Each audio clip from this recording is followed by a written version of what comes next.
আমার বড় আপুর যখন বিয়ে হয় দুলাভাই কিন্তু কয়েকদিন পর পরই বিভিন্ন জায়গায় ঘুরতে নিয়ে যেত। বাসার মধ্যে সব থেকে ছোট যেহেতু আমিই ছিলাম, তাই সব জায়গাতে আমাকে নিয়ে যেত আমার দুলাভাই।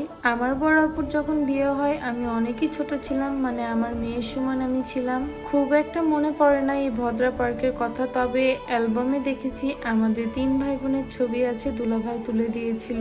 সময়ের সাথে সাথে সবকিছুই পরিবর্তন হয়, ঠিক তেমনই এই পার্কটার অনেক বেশি পরিবর্তন হয়েছে, আগের থেকে অনেক বেশি সুন্দর লাগছিল। ভেবেছিলাম সুন্দর একটা শাড়ি পরে এখানে যে বেশ কয়েকটা ছবি তুলবো, ভিডিও করব, তবে তা আর হয়ে উঠলো না। কয়েকদিন থেকে বাইরের আবহাওয়া এমন, এই রোদ এই বৃষ্টি, যার কারণে আর শাড়ি পরে যাওয়া হয়নি। তবে আমার পছন্দের সুন্দর একটা লাল টুকটুকে জামা পরেছি। ছোট বাচ্চাদেরকে এইখানে নিয়ে গেলে বাচ্চারা অনেক বেশি খুশি হবে, কারণ তাদের খেলার মতো অনেক জায়গায় আছে এখানে। জায়গাটা যেহেতু একটু বড়ই ছিল, তাই কিছু জায়গা পরপরই বাচ্চাদের খেলার বিভিন্ন জিনিস ছিল এখানে। আর সব রাইড গুলোই কিন্তু ফ্রি ছিল। এইখানে শুধু 2টা রাইড ছিল যেখানে আপনাকে টিকিট কেটে রাইডে ওঠা লাগবে। এক কথায় বলা যেতে পারে কম খরচে বাচ্চাকে নিয়ে ঘুরে আসা, এতে বাচ্চাও খুশি হবে, আপনারও মন ভালো হবে। ভেতরে ঢোকার টিকিটের মূল্যও খুবই কম ছিল, মাত্র 20 টাকা করেছিল জনপ্রতি। বাবুকে ঘুরতে নিয়ে যে আমরা এখানে কিন্তু সুন্দর সুন্দর ছবি আর ভিডিও তুলে নিয়েছি।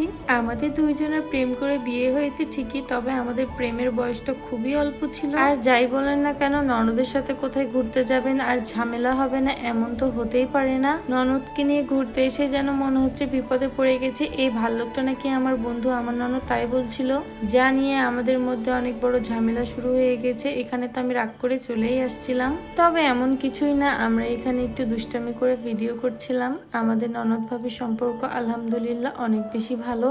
আল্লাহর রহমতে আমার 2 ননদই আমাকে অনেক বেশি ভালোবাসে, আমিও তাদেরকে অনেক বেশি ভালোবাসি। আজকে বড় আপু থাকলে আরো অনেক বেশি ভালো লাগতো। শুধু বড় আপু না, আমার যা থাকলেও অনেক বেশি ভালো লাগতো, কারণ তার সাথেও আমি অনেক বেশি দুষ্টামি করি। বাবুকে নিয়ে এত দৌড়াদৌড়ির পরে, ছবি ভিডিও করার পরে একটু তো খাওয়া দাওয়া করাই লাগবে। বাইরে যেহেতু গরম ছিল, তাই প্রথমেই আমরা মিন্ট নিয়ে নিয়েছিলাম। মিন্টটা কিন্তু অনেক বেশি মজা ছিল। তবে আজকের ভিডিও আমি আর বড় করছি না, দেখা হবে নতুন কোনো একটি ভিডিওতে। সবাই ভালো থাকবেন, সুস্থ থাকবেন। আল্লাহ হাফেজ, আসসালামু আলাইকুম।